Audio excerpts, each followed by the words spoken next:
Hey there, Knicks fans. It's playoff time, and that means we're gearing up with the freshest hats and swag from Fanatics.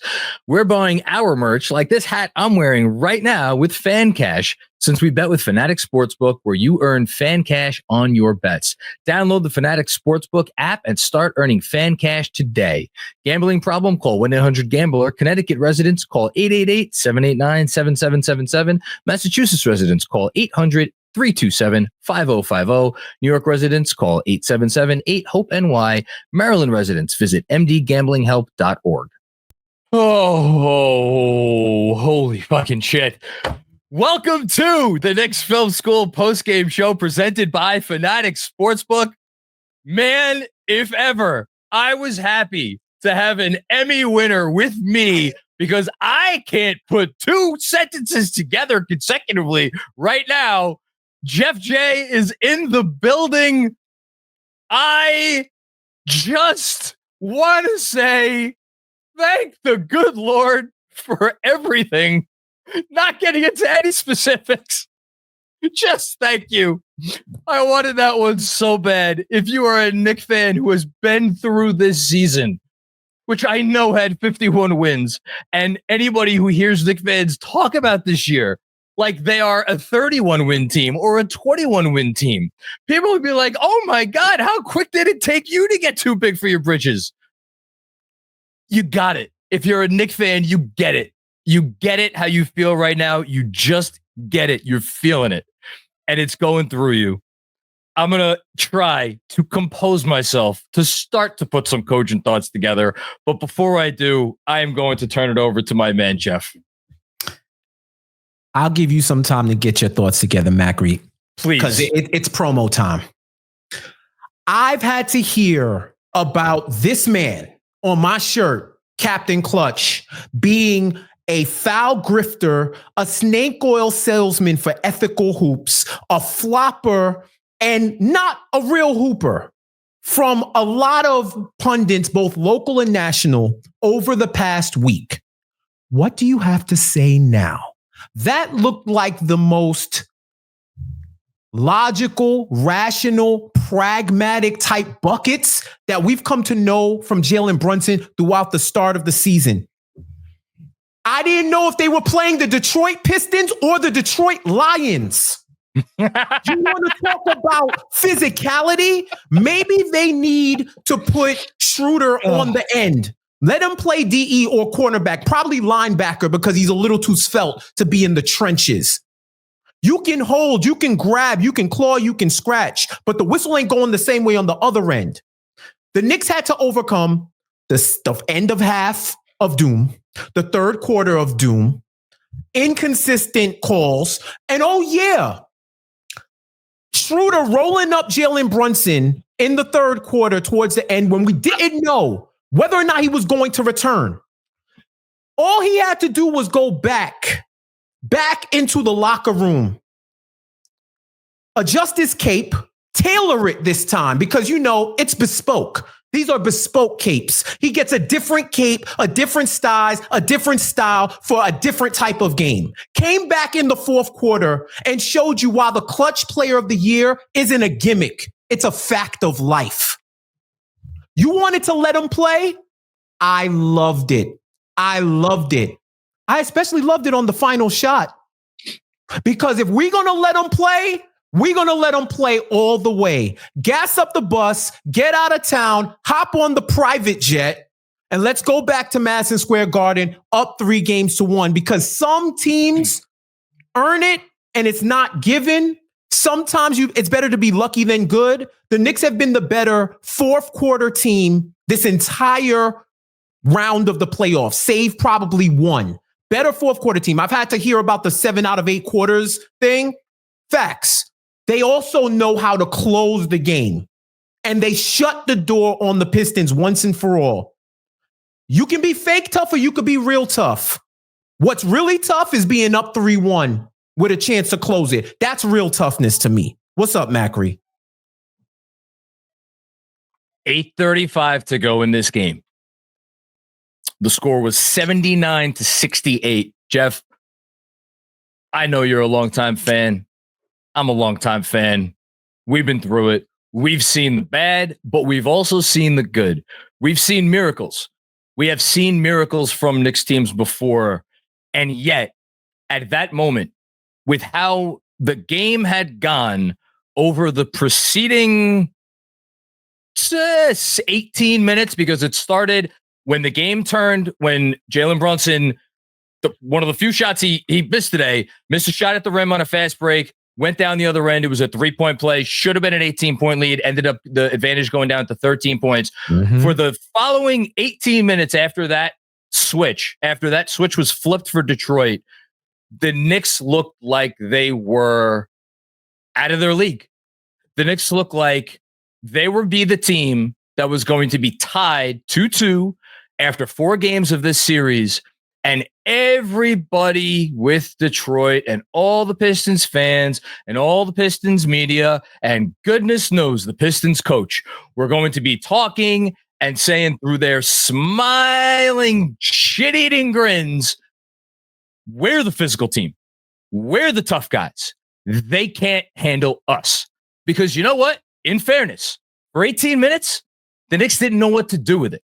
Yep. And so when Jalen Brunson checked back in the game a little while before 79-68, when it was 74-64, even then when he came back in, somehow, against all odds, you said because of how that game was going, even Jalen Brunson would not be able to turn this thing around because the momentum was so one-sided at that point. How were they going to flip it? How were they going to flip the script? And over the close of the fourth quarter, I'm going to, again, go back to the 8 minutes and 35 seconds mark when it was 79-68. From that moment on, the Knicks scored 26 points and the Detroit Pistons scored 14 in their home building with that crowd going absolutely apeshit. Over that time, Jalen Brunson had not 1, not 2, not 3, not 4, not 5, not 6, but 7 field goals that he committed. And again, not that there was any doubt about who should have been the Clutch Player of the Year. You got him on your T-shirt, Captain Clutch. That's his name. He has now earned it for a lifetime. But in case anybody needed to see it again because they hadn't seen it enough, what that man did, if he did that and he was at full health, that would have been up there with among the greatest fourth quarter performances in the history of this franchise. That he did it when he could not support his weight on his own 2 feet, on his own 2 legs. It defies explanation, to say nothing of defying gravity. We are so lucky to be able to watch this player. And I know they did not win this game only because of Jalen Brunson. We're going to talk about some of the other folks, but just like we have to give him his due because I said it 2 years ago or over 2 years ago. I said it 2.5 years ago when it first started to really sink in. We've been waiting our entire lives for one of those guys. Mm-hmm. Those guys. And it's not fair to Melo that he doesn't get that designation because he had the game, but Melo's not a point guard. And he unfortunately was never gifted with the leader that he needed alongside of him. Or the players. And we'll get to that, but all the players. But I get what you're saying. You know, and I don't want to disparage anyone, but Jalen Brunson, when it started to go right about a third of the way through that first year, you said, oh, okay, we have something here. We finally have something here. And that was the logical endpoint of this journey that has now been 3 years in the making. I know they're not done yet. They haven't even won this series yet. But, how do you not stop and appreciate it? Am I right? Yeah, man. There's a saying when players go off or in any sport when someone has a phenomenal performance. Appreciate greatness. Appreciate greatness. In a series where there was legit conversation about who was the best player in the series, what does Brunson do? Become the first player ever in the history since James Naismith hung a peach basket up and said, what if I throw this ball of leather at it and it goes in? I might have something here. Since then, to score 30 points and record 7 assists in the first 4 playoff games or 4 straight playoff games. I think it's in the first 4 playoff games in a series. First for first guy to ever do it. Not Kareem, not Wilt, not Mike, not Bron, not Steph, not KD, not Barkley, not Shaq, not Kobe, not KG, not Bird. We keep going on. On and on and on. Your favorite players, some of the greatest players, your GOAT, unless it's Jalen Brunson, has never done that before. And you know what's got to be eating at the Pistons right now, Macri? There's only one thing. Keep going. It's not enough. K dropped a triple-double, but it's not enough. Beasley started hitting three-pointers, but it's not enough. Hardaway like 40 points in 2 games, but it's not enough. No matter what you do, the Knicks have the talent advantage. And now, we spoke about this on Playback, Macri, to me. We spoke about this on Playback, Macri. They can't go back. They can't regress. You've shown us this grit. Josh Hart spoke in the press about how he's upset that they're comparing eras and comparing last year's team to this year's team and thinks it's asinine. Although I do think there is fair critique to be made, but you have to live with the team that you have and appreciate the team that you have. I appreciate that y'all are restoring the New York grit feeling because it takes a lot. I could blame y'all, but I couldn't blame y'all if you would have folded after Brunson got hurt, if he didn't come back, if you let go of the rope, because we've seen it this season. But you showed this means something to you, and you showed it on the court. I was like, we were getting down to like the final minute or two, and I forget what play or what moment it was, but there was a moment where maybe it was a made shot, maybe it was one of the few defensive stops they did get late, but they got just enough.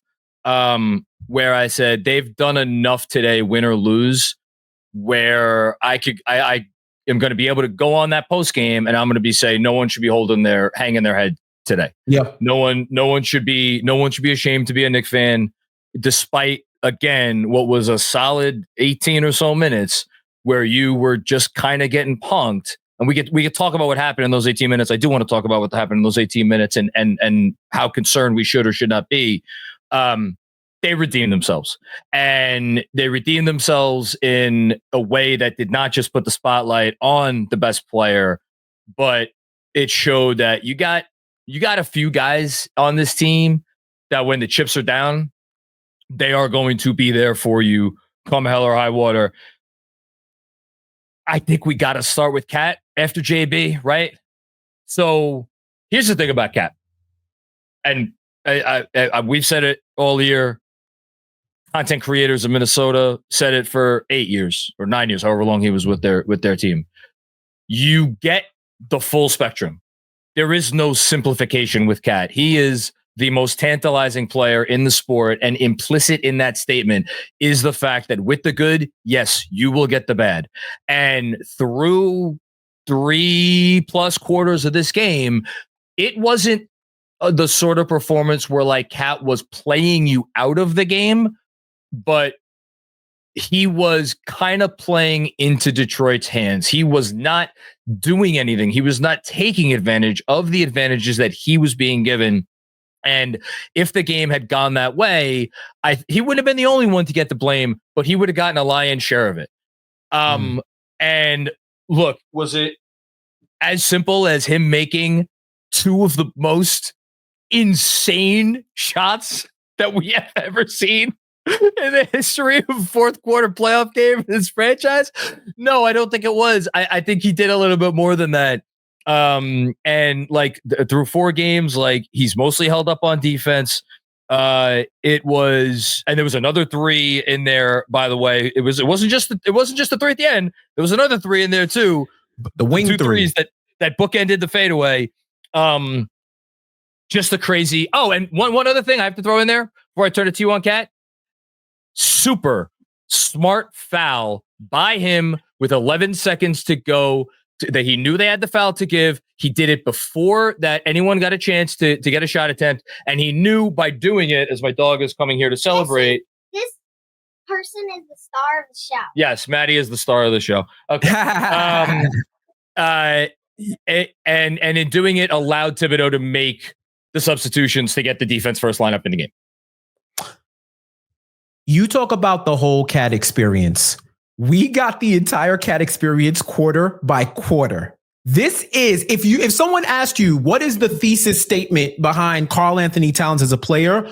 Show them this whole game. Quarter by quarter by quarter. We got the first quarter, good Cat. Second quarter, not so good. Right. All right, still good, but like, all right. Third quarter, Cat, what's going on? Fourth quarter, you are the greatest big man in the history of the game. And I am so upset that I did not recognize this when you were in Minnesota. You purified yourselves in the lake before you came over to the Knicks, and now you've hit another level. John, we finally got one of those guys that hits the FU threes that you cannot fathom. When I've said before that looking at this Detroit team and Detroit as a city is like looking at an alternate time version of where the Knicks were. Oh, yeah. That was us against the Hawks in 2021, watching those shots go down and wondering, why don't we have somebody who can knock down shots like that? That's been a majority of my life as a Knicks fan, where they have a star that can hit some ridiculous shots, and it happens for the Knicks every once in a while. And Cat, he maximized his own skills by finally staying behind the three-point line when they needed to, not creeping in, and taking those shots. And there has something to be said about the audacity to put that shot up in that scenario. The audacity surprises me more than him cashing those threes. But it had to go down too. That's what made it. It was like, but the one thing I'll say, it's not like he had a choice. That was the end of the damn clock. Like that was it. It was that or nothing. Yeah, you're absolutely right. I blacked out when he hit that three. I was in another world because I could not believe. I believe he can hit that shot. I just didn't believe that shot went down in that moment. And I can tell you from watching Clippers Nuggets yesterday, when Aaron Gordon gets the first ever game-winning buzzer beater dunk in postseason history, I'm saying to myself, that would be a sick way to lose. And I'm so happy I am not a Clippers fan or a fan to experience that. What do we get in the final play?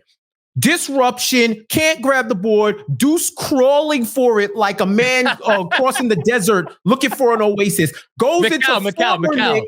Once a Nick, always a Nick, Tim Hardaway Jr. to get the YOLO three.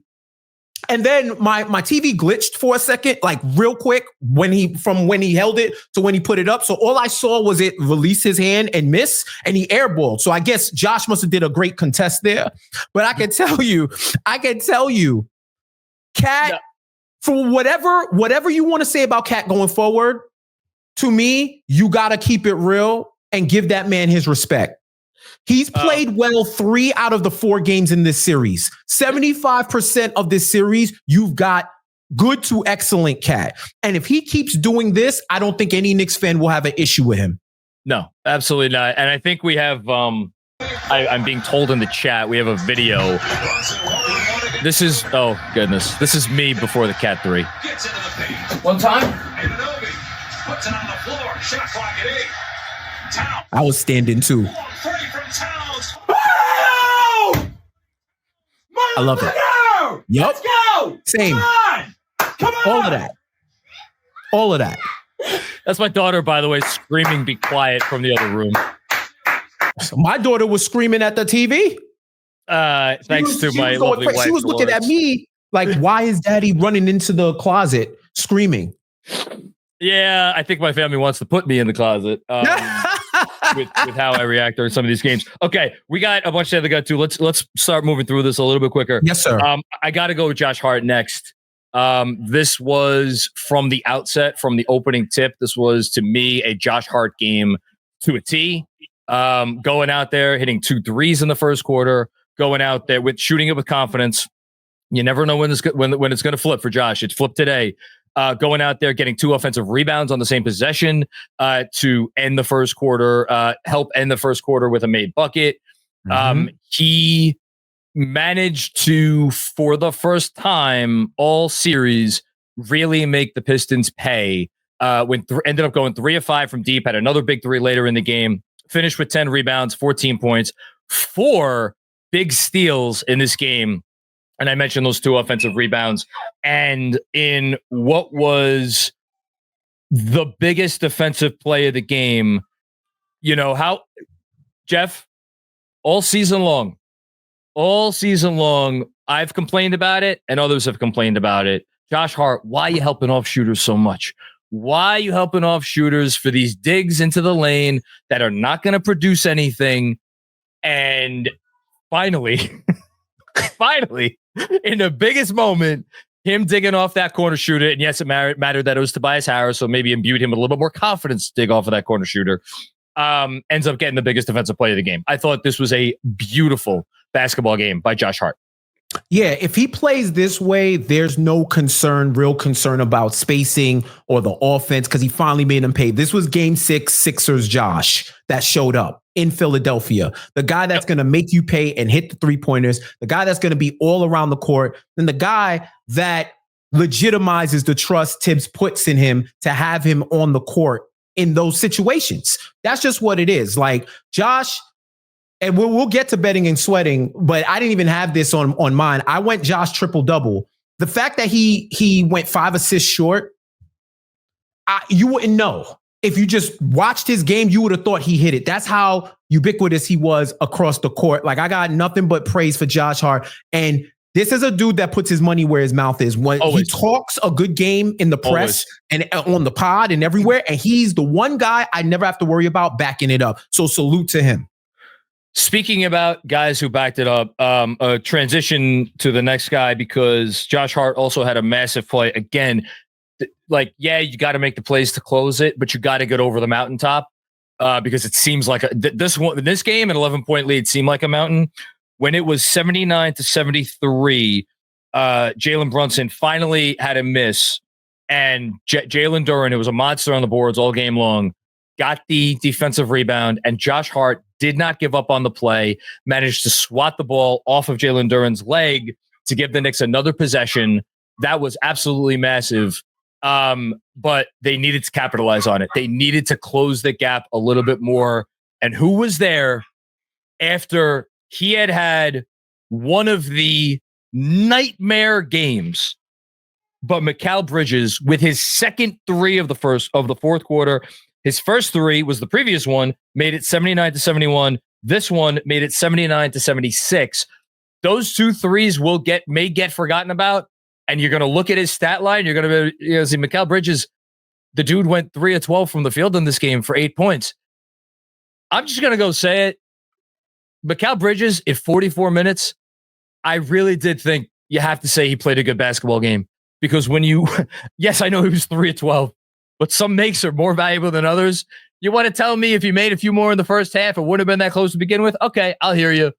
Those ones that he made late were big, and he was the best defensive player on the Knicks, I think by a not insignificant degree in this game. And that's not to throw shade at OG Anunoby, who I think defended well, but Mikal Bridges was the star on that end of the court all game long. Yeah, that's why I can't have too much smoke for Mikal offensively, because him and OG... They just didn't have it from the court. And I know we'll probably get to it, John, but I'm not even going to give the I'm not a ref guy caveat. When the game is called a certain way, yes, it's on you to adjust the way you play. But they say that they reward aggressiveness. I saw that aggressiveness being rewarded on one side and not the other. And Bridges and Anunoby were the casualties of the inconsistent officiating on both sides of the court. But especially when it came to that third quarter where the refs went into 2K and turned off fouls and just said, we are about to vibe out. We are at the park right now.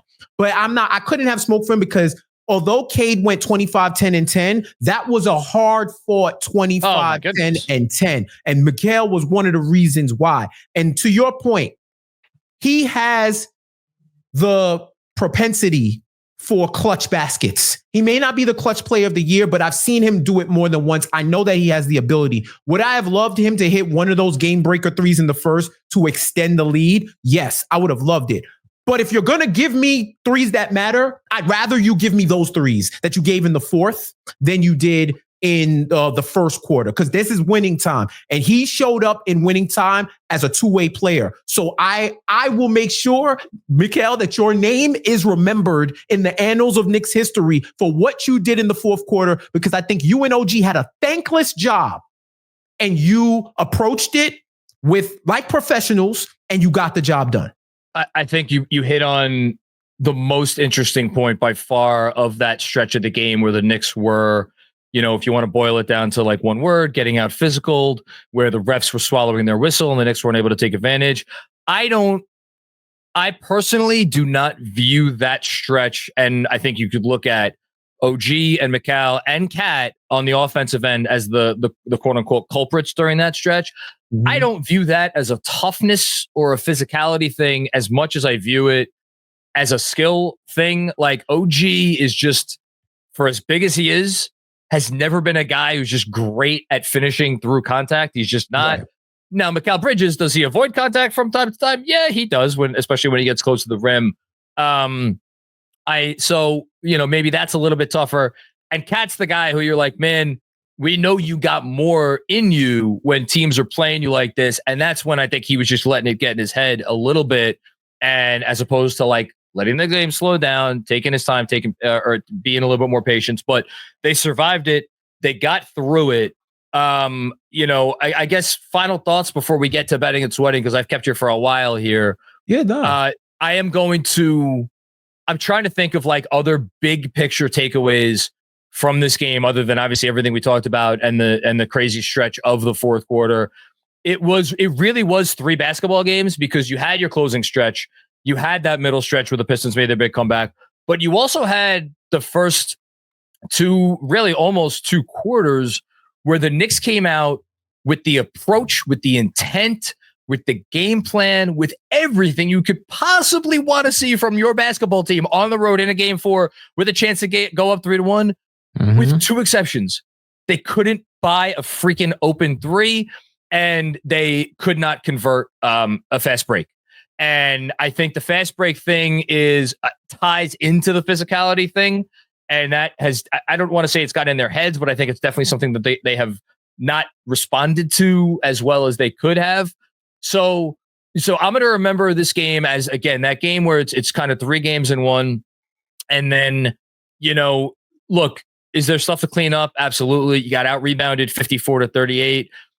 You turned the Pistons over 19 times, but you were not able to take advantage of those turnovers as well as you needed to. Only 20 points off those 19 turnovers.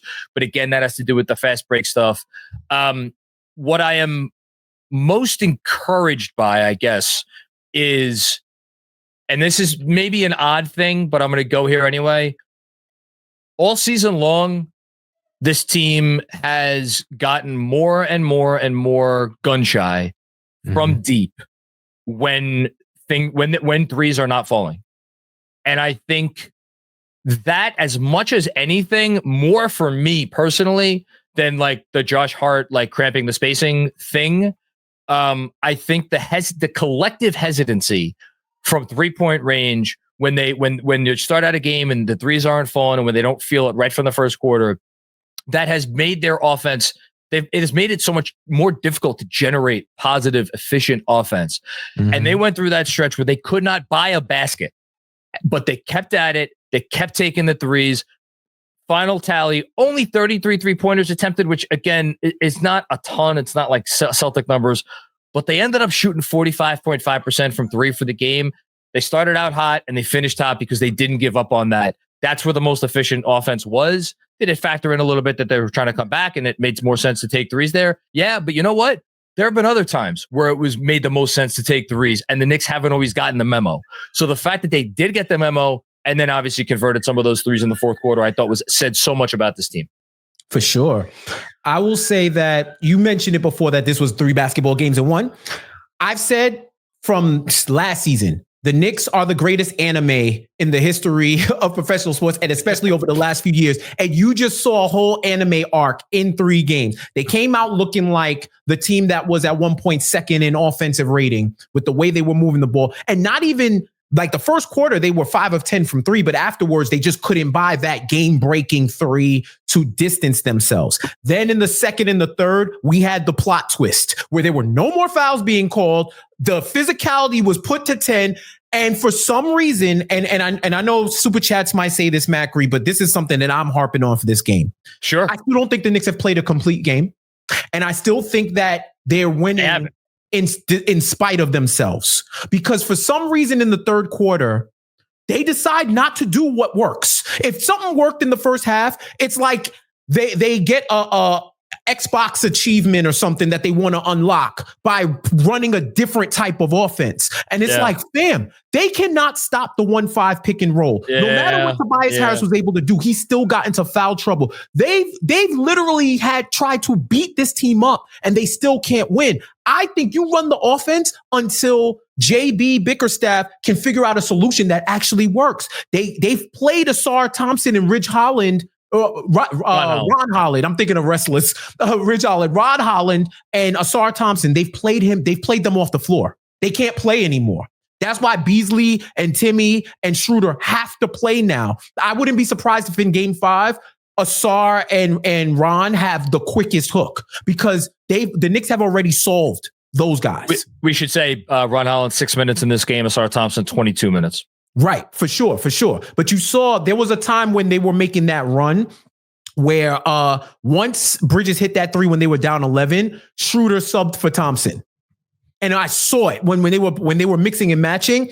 We saw a lot of defensive quirks. Tibbs went with no centers for a little bit, which I was just like, oh, wow. Have you tapped into Knicks Twitter from 2004 and you're starting to pull stuff out? Well, it shows you where his mindset is right now on Mitchell Robinson and obviously Precious Chichua as well.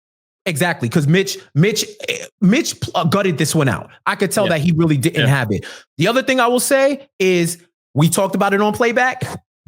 The dime package on defense. We got the dime package, John. When they went up 1, I literally tweeted out, will he pull out the dime package? He did it. Dukes and Mitch in. And what happened? They get the Cade turnover. 2 of 7 from the field, 3 turnovers in the 4th for Cade Cunningham. You got to salute the Knicks. You got to salute that effort. They've made the correct adjustments. And now I honestly think throughout these 4 games, we've seen versions of Detroit's best, way more than we've seen versions of the Knicks' best, and it's still 3-1. That Deuce game is on the way. I don't know when, but the Deuce game is on the way. They're going to play a complete game, and if it happens in Game 5, we're going to be chilling. So that's what I'm most excited to hear. And before you let me go, Mr. Macri, I want to show this. I got this Game 2.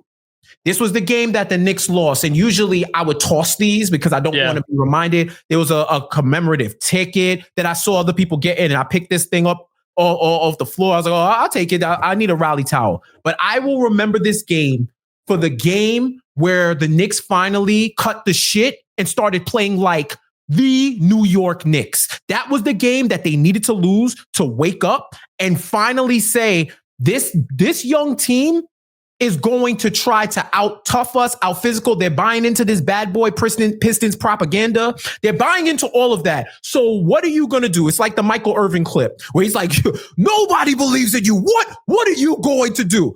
And the Knicks finally said, we're going to be who we are.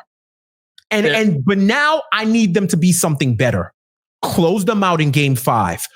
Sweep the leg.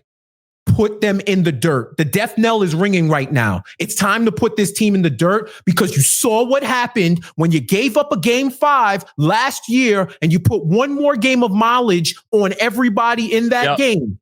Yeah. We've seen what's been happening in the NBA in the postseason with injuries. You do not want to play one more game than you need to. No. And the Celtics already are on pace for 5 games. You want to keep pace, if anything. So that is one of my biggest takeaways. Game 5, seal the deal, eliminate doubt, and rest up for the next round. That's what they need right now. You nailed it. They've been brought down into the mud in this series, and they have needed game by game to figure out how to get out of that mud.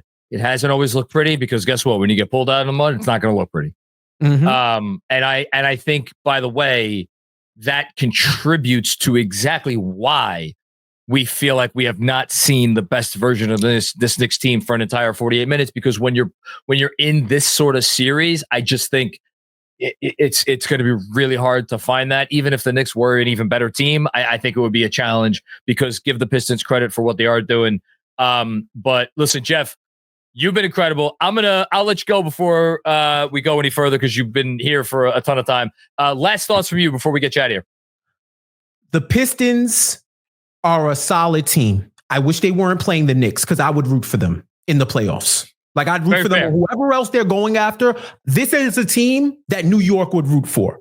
That's why I feel so bad that the Knicks are going to have to do what the Knicks have to do to them. You said it great. They dragged them into the mud. Yep. This whole series.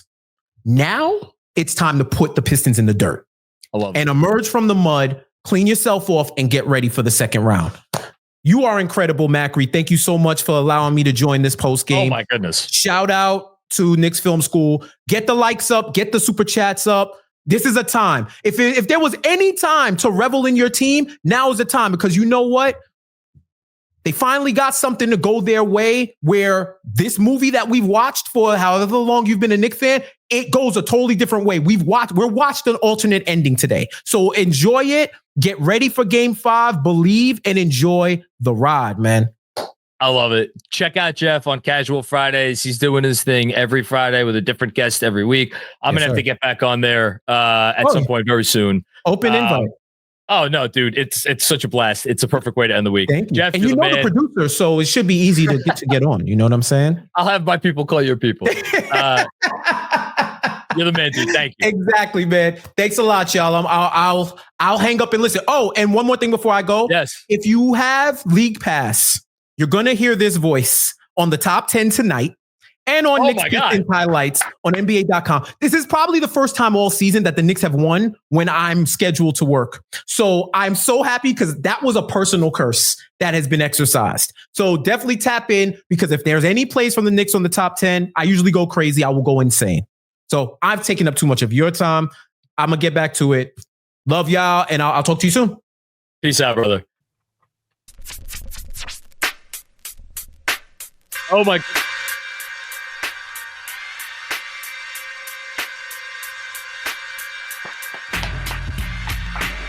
Knicks in one more game, bitches. What is up, Jonathan Macri? I have several shout outs to give, Mr. Macri. If you would allow me to take the floor for a second. I'm pouring myself a bourbon. Shout out to Tim Hardaway Sr. You loser. I'm glad you got to watch another Knicks playoff win in front of your face. Breaking news, John Macri. This just came in. JB Bickerstaff just used a challenge that he will probably need in the fourth quarter, in the first quarter. Shout out to Tobias Harris, you Long Island loser. You're so clearly part from that part of Nassau, by the way. So clearly part of that version of Nassau where you told everybody outside of New York that you grew up outside the city because you want to sound tough, but you're not. You're from Nassau County, you loser. Let me speak your language. You're not that guy, okay? The weirdest beef ever would have been you against Karl-Anthony Towns, because he's unserious and you're unscary. You loser. Breaking news. JB Bickerstaff just used another challenge in the first quarter that he might need in the fourth quarter. Shout out Malik Beasley. Brother, self-awareness is a thing. We called Tyrese Halliburton a front runner. You didn't hit a shot for a week. And then the first shot you hit, you start shimmying in front of the Knicks bench. You did a too little on a jump shot. That doesn't even make sense. It's a jump shot. We're all too little. You jumped. You loser. You're so lucky you had a good fourth quarter, my guy. You were costing yourself so much money. So many things happened since you last hit a jump shot. Like 4 games did. Breaking news.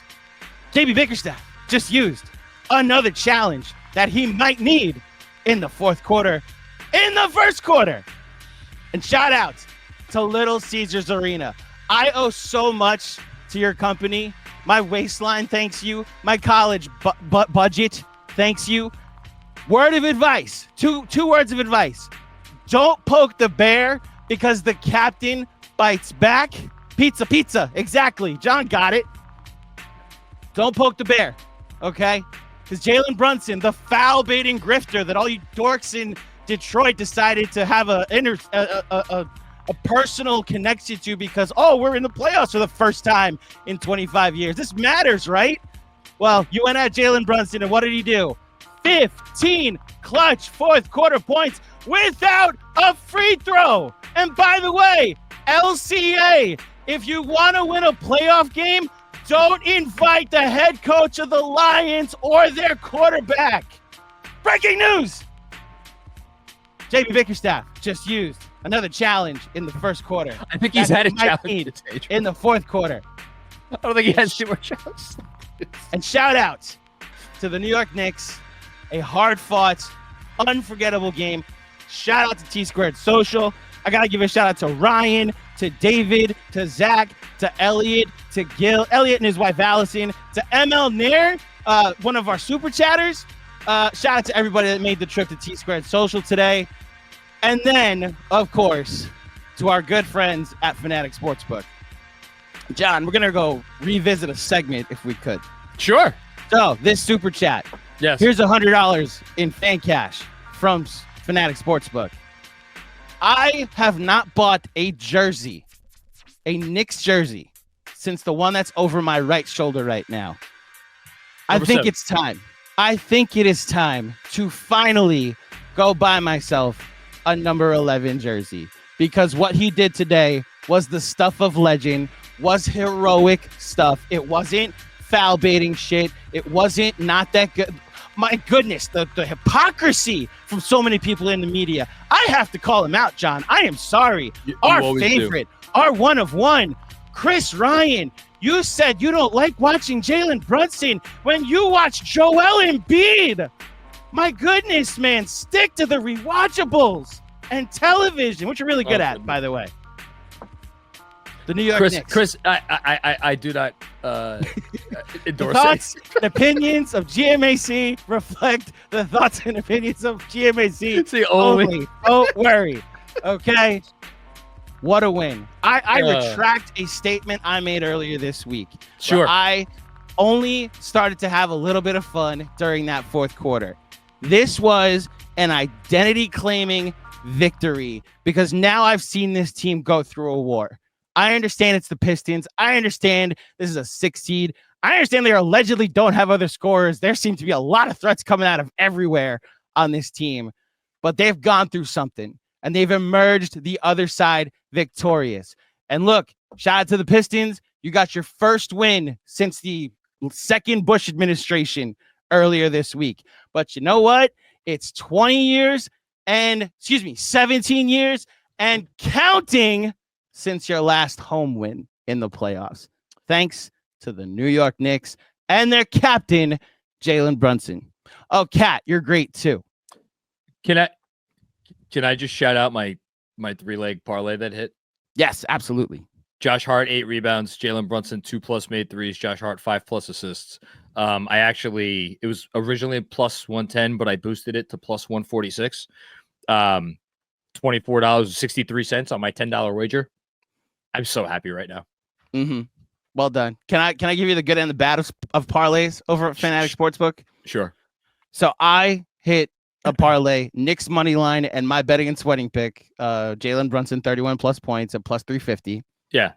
And then the negative may or may not have done Knicks money line, Mets -2.5. Mets blew a 7-1 lead, but who cares? Because the New York Knicks came back in dramatic fashion that I don't even want to go look at the replay. I don't even want to go watch those highlights. Today is about one blue and orange team and one blue and orange team only, and they play at Madison Square Garden. They will play at MSG on Tuesday night with the chance to officially nail down Knicks in 5 once again.